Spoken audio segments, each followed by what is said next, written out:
ಎಲ್ಲ ಕಡೆ ನಮಸ್ಕಾರಗಳು. ಇದು ನನ್ನ 2ನೇ ಕಾಲೇಜ್ ವ್ಲಾಗ್. ಇವತ್ತು ಬೆಳಗ್ಗೆ ಎದ್ದು ಬಿದ್ದು ಕಾಲೇಜ್ ಕಡೆ ಹೋದ್ರೆ ಫಸ್ಟ್ ಕ್ಲಾಸ್ ಸಸ್ಪೆಂಡ್ ಹೋಗ್ತಾರೆ ಅನ್ಕೊಂಡು ಕ್ಲಾಸ್ ಎಲ್ಲ ಬಿಕ್ಕೊಂತಿತ್ತು. ಯಾರೂ ಇರಲಿಲ್ಲ, ಖಾಲಿ ಖಾಲಿ. ಸೊ ಅಂತ ಸುಮ್ಮನೆ ಕುತ್ಕೊಂಡು ಆ ಕಡೆ ಈ ಕಡೆ ವಿಡಿಯೋ ಮಾಡಿಕೊಂಡು ಮತ್ತೆ ಓದೋಣ ಅಂತ ಕ್ಲಾಸಲ್ಲೇ ಕುತ್ಕೊಂಡು ಓದ್ತಾ ಇದ್ದೆ. ಏನು ಓದೋದು, ಏನು ಸ್ಟಾರ್ಟೇ ಆಗಿಲ್ಲ ಕ್ಲಾಸ್ ಅಂತ ಸುಮ್ಮನೆ ಇದ್ದೆ. ಹಂಗೆ ವ್ಲಾಗ್ ಮಾಡ್ತಾ ಮಾಡ್ತಾ ನಾಳೆ ಏನು ಕಂಟೆಂಟ್ ಮಾಡೋದಂತ ಯೋಚನೆ ಮಾಡ್ತಿದ್ದೆ. ಸೊ ಇವತ್ತಿನ ವ್ಲಾಗ್ ಇಲ್ಲ, ನಾಳೆ ಇನ್ನೊಂದು ಬಿಗ್ ವ್ಲಾಗ್, ನಾಳೆಯಿಂದ ಕಂಟಿನ್ಯೂಸ್ ಆಗಿ ವ್ಲಾಗ್ ಮಾಡೋಣ ಅಂತಿದ್ದೀನಿ.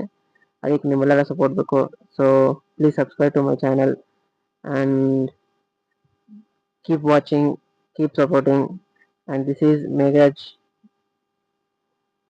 ಮತ್ತೊಮ್ಮೆ ಸಿಗೋಣ ಇನ್ನು ಹೊಸ ವ್ಲಾಗಲ್ಲಿ. ಅಲ್ಲಿ ತನಕ ಟೇಕ್ ಕೇರ್, ಗುಡ್ ಬೈ.